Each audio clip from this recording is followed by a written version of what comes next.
I wanted to talk to you guys about what is a director of photography. And the other thing, which may be more important to some people, is how do you even become a director of photography? So let's talk about what it is. They basically control the look of a film, they control the feel, tone, basically all the aesthetics that you see on screen. Now, what some people may not tell you is that the director of photography may also be like supervisor to the rest of the crew.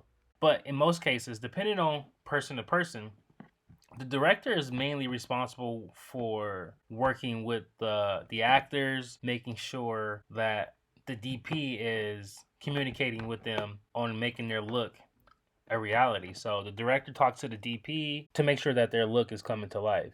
Now the DP will relay all that information back to the rest of the crew and say, "Hey, give me an overhead light with this Titan tube or something like that, or let's get this haze machine." That's what the DP does.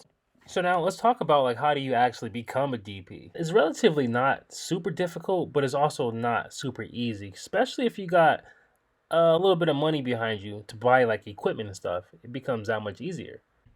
It doesn't necessarily mean you're going to be good at it. But you got to start somewhere. So if you're new to film, you have like a little bit of experience, you might need to start from the bottom and work your way up. So in that case, I would recommend working as a PA, working as a grip. You can go in either two directions to become a DP. You can go the lighting route where you learn about the lighting. You kind of lean more towards gaffing, um, working with lighting, working with equipment. You have that type of knowledge as far as like what the equipment does, where to put it, how it works, what you can do with it. But then you can also go the route of being a camera operator. You can be camera A operator, camera B operator, steady cam operator, and then second AC, first AC. That's an alternative route to becoming a DP because you work closely with the DP and you get that experience and you can learn that way as well.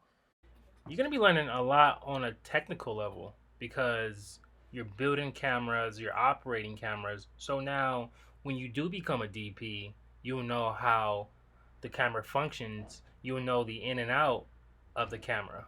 Now, when you are a DP, you do control like the lighting, you control like the look. It's you control everything you see on the screen. So when you're able to control how the camera interprets what's on screen, it makes a huge difference. So when you see the same image, but you see it with a different light setup, that can elicit a certain type of feel to the audience. You give it this kind of salmon hue to it, that's going to make people feel calm, romantic. They're going to feel secure. They're going to feel like there's hope. They're going to feel like maybe there's some vitality.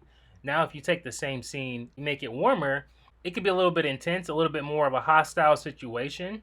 They're definitely going to make you feel like you're hot. Now, if you take the same scene and you turn it blue, that's going to give you a lonely feel. You could be sick. You could be more insecure.